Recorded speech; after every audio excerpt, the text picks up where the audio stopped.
Les gars, j'espère que vous allez tous bien. Vidéo réponse à vos questions. J'ai retenu 10 questions. Alors, avant de commencer, vraiment, petite parenthèse, je tiens à m'excuser pour...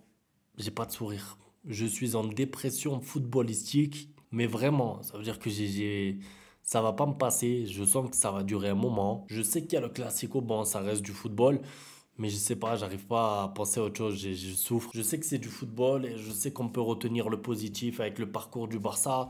Mais tout ça pour vous dire que si vous voulez voir des sourires, si vous voulez voir un peu de joie, allez voir d'autres chaînes parce que là, vous n'allez pas être servi. Je suis abattu. En fait, je pense que plutôt que de venir, de faire l'acteur, ah les gars, j'espère que vous allez bien, hein, sourire, franchement, je préfère être sincère avec vous.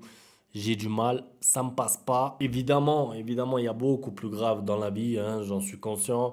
Mais pour parler football, là, en ce moment, franchement, c'est pas fastoche. Bon, on commence tout de suite. Comment tu te sens? Écoute, comment je me sens? Je pense que c'est la pire sensation que j'ai concernant le Barça depuis que j'ai créé la chaîne. Déjà, ça, c'est sûr. Ça veut dire que j'ai connu la Roma, j'ai connu Anfield. Et je vous jure, hein, je me sentais pas aussi mal. Pour ceux qui se rappellent, même le 8-2 du Bayern, pourtant le 8-2, ils nous ont cassé la figure. Hein. J'étais pas comme ça. J'étais pas comme ça là, vraiment le match.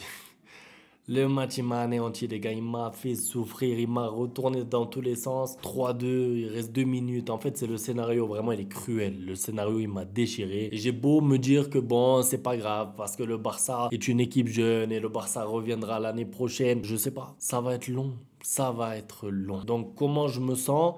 Dépressif. Dépressif footballistique. Je me décrirais vraiment comme ça actuellement. En fait, je crois, pour m'éterniser un petit peu sur la question, que je me suis trop impliqué cette année, cette saison. Mentalement, je me suis trop mis dedans. J'ai trop rêvé peut-être aussi, le triplé, la Ligue des Champions. Je me suis peut-être trop hypé, je sais pas. Mais du coup, je tombe de trop en fait. Voilà. Ça veut dire que les saisons avec, comment il s'appelle l'autre déjà? Koeman. Voilà, quand on est avec Koeman en coach. Bon, on allait en Ligue des Champions. Moi, je savais qu'on n'était pas favori. Le Barça se faisait éliminer. Et la vérité, c'est que je faisais mon débrief. Et le lendemain, je passais à autre chose. Donc voilà comment je me sens. Encore une fois, j'essaye de relativiser en me disant que c'est que du foot. Ça veut dire que je me dis toujours ça. Je me dis toujours qu'il y a plus grave et que la santé de nos parents et la santé de mon fils, etc., c'est beaucoup plus important que le foot. Mais ça part pas de ma tête en fait. Bon, penses-tu que Rafinha a toujours une chance de gagner le ballon d'or? Alors aussi, là encore une fois, je vais être honnête avec vous. Ça y est, je vais être honnête aussi. Le ballon d'or, écoutez-moi bien, ça y est, je m'en fous. J'ai tellement mal que j'ai pas envie là pour l'instant de penser aux individualités, à qui doit gagner le Golden Boy. Est-ce que ça va être Désiré Doué ou est-ce que ça va être Koubarsi? Est-ce que le ballon d'or ça va être Dembélé ou est-ce que ça va être Rafinha? Moi, en plus là, tu parles de Rafinha, moi j'ai de la peine pour la Yamal. J'ai de la peine pour Lamine Yamal aujourd'hui parce que, alors oui, il apprend, on apprend quand on perd, mais des discours comme ça, tu apprends dans la défaite, ok, mais dans la victoire aussi, tu apprends quelque part. Et Lamine Yamal méritait tellement mieux. Donc, c'est pas pour vous dire qu'il doit gagner le Ballon d'Or, Lamine Yamal, parce que bon, je vous ai dit, c'est pas un débat qui m'intéresse actuellement, le Ballon d'Or. Peut-être qu'à la fin de la Ligue des Champions, on fera une vidéo bilan et on dira qui mérite pas le Ballon d'Or. Maintenant, c'est difficile là, aujourd'hui, de parler du Ballon d'Or après cette élimination cruel du Barça. Lamine Yamal mérite mieux, il a tout donné. Clairement, en fait, quand je vois le match de Lamine Yamal, ça, je sais pas, ça me rappelle un peu Messi. Ça me rappelle un peu Messi vraiment. Même si j'aime pas les comparaisons, ça me rappelle Messi dans le sens où tu as l'impression que lui, individuellement, il a répondu, je vais même pas dire présent, parce que c'est même pas présent qu'il a répondu.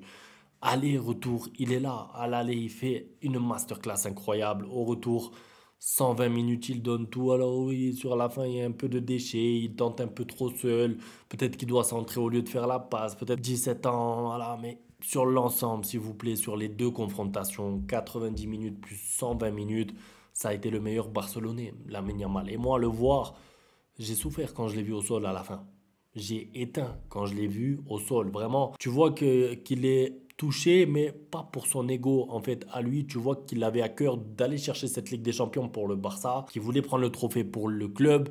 Et moi, c'est ça qui m'a brisé. Franchement, c'est le voir à lui et me dire que lui, il a répondu présent. Parce que les autres qui sont déçus, dégoûtés, quand ils sont pas au niveau, c'est pas pour être méchant envers eux, mais je me dis juste.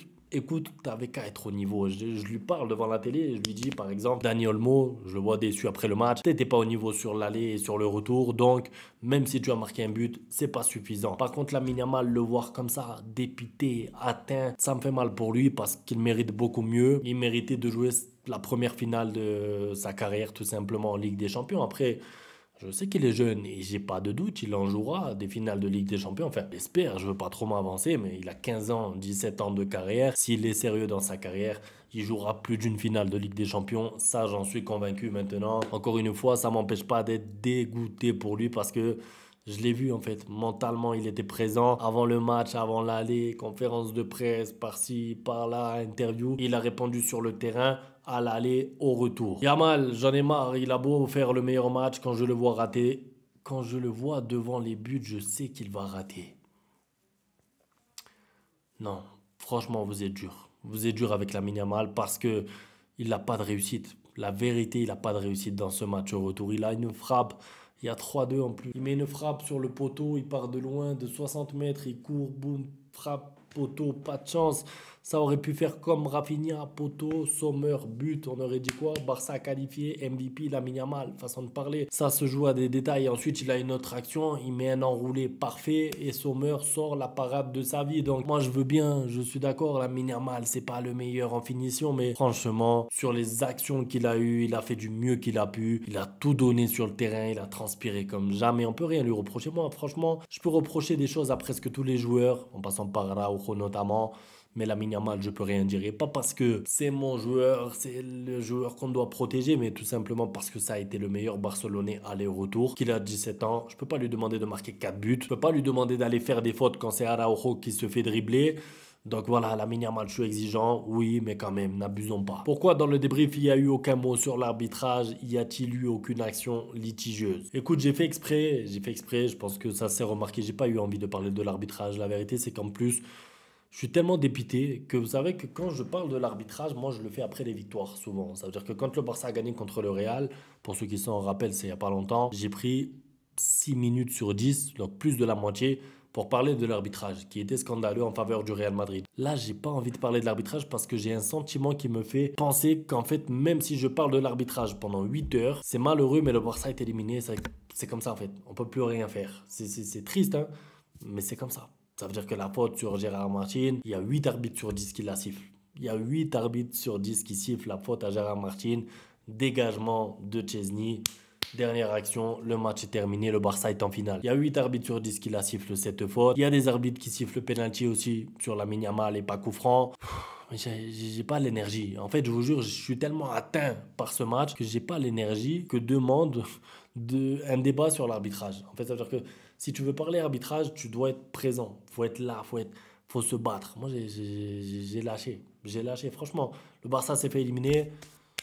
Plus d'énergie dans le corps. Tout mon corps s'est vidé d'énergie. J'avais pas l'énergie pour parler d'arbitrage, franchement. Peut-on être fier de cette équipe? Bien sûr. Bien sûr, on peut être fier de cette équipe. Moi, je suis fier de plein de joueurs, des jeunes, notamment encore Koubarsi, même s'il fait une faute, il y a penalty. Est-ce qu'il peut faire un meilleur tacle? Peut-être. Lamine Yamal, je suis fier de lui, bien sûr. 17 ans, la saison incroyable qu'il fait. Il y a plein de joueurs pour qui je suis fier et donc, par conséquent, fier de l'équipe. Maintenant, dans d'autres vidéos, on pourra être critique et voir qu'est-ce qu'il a manqué réellement à ce Barça pour aller en finale. Parce qu'il a manqué des choses, hein. Ça veut dire que oui, le Barça a été meilleur sur l'aller-retour si vous voulez.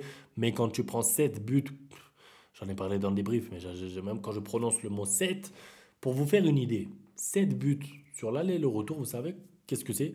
Ça représente le Bayern 2013 qui avait écrasé le Barça, c'était mérité, hein, 4-0 et 3-0 je crois. Ou alors, attends, 3-0 et 4-0 au retour de mémoire, avec Messi à moitié blessé, Ribéry qui dribble Messi et tout. Pour ceux qui sont anciens, vous vous en rappelez, le Barça avait pris 7 buts sur cette double confrontation par un ogre, par un Bayern très fort, très bon, très supérieur. Là, tu prends 7 buts, pas pour manquer de respect à l'Inter, par un Inter Milan. Voilà quoi, il y a match, c'est 50-50. Donc en fait, si tu prends 7 buts contre eux, c'est qu'il y a un problème. Déjà, on peut me parler de ce qu'on veut, la défense, l'alignement, le piège du hors-jeu, le pressing, plein de problèmes parce que si tu prends 7 buts contre l'Inter, c'est problématique. Même si c'est une bonne équipe, même si elle a des bons joueurs, même si elle est bonne sur coup de pied arrêté, il n'y a pas d'excuse valable pour dire on a encaissé 7 buts, pardon, j'allais dire 5, non, 7 sur l'aller et le retour. Franchement, je suis dépité. Araujo doit rendre le brassard. Franchement, on n'en peut plus.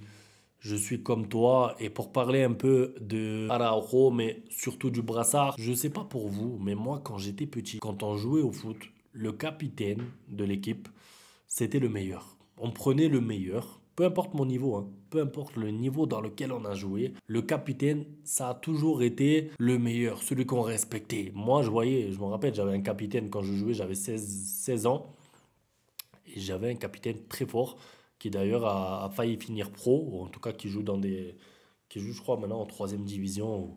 Bref, il était fort. On le voyait à l'entraînement, on le regardait, on le respectait. On le voyait comme un joueur vraiment au-dessus de nous. En fait, même si on avait de l'ego et tout, quand on a 16 ans, mais on le voyait meilleur que nous. On savait qu'il était meilleur que nous. En fait, un capitaine, pour moi, ça doit être ça. Ça doit. Regardez le capitaine de l'Argentine, par exemple, c'est Messi. Le capitaine du Portugal, c'est Cristiano. Le capitaine de.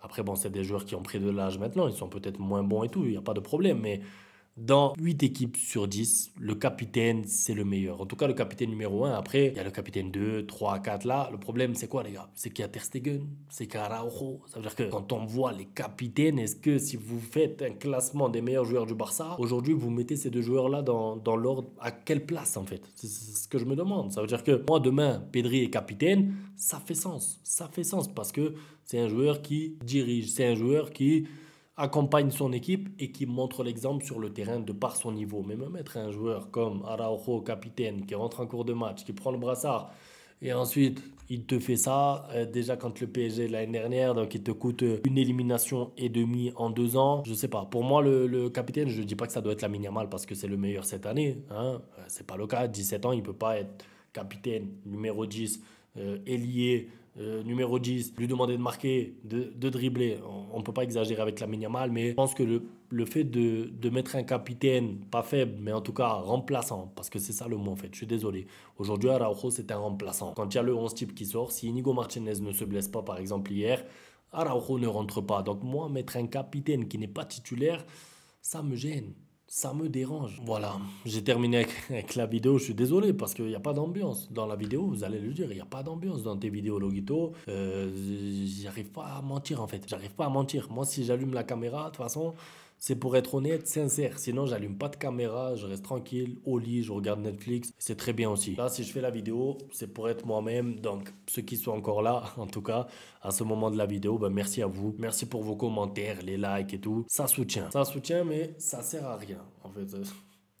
Je dis ça parce que j'ai reçu des messages et des beaux messages de gens qui me disent t'inquiète pas et tout. Mais en fait, le Barça éliminé, c'est ce qui me reste. Ça veut dire que tout ce qui vient après, les messages de soutien et tout, le Barça est éliminé, c'est ce que je retiens. Atroce, atroce, atroce. 92e minute, tu te prends un but comme ça, assassin.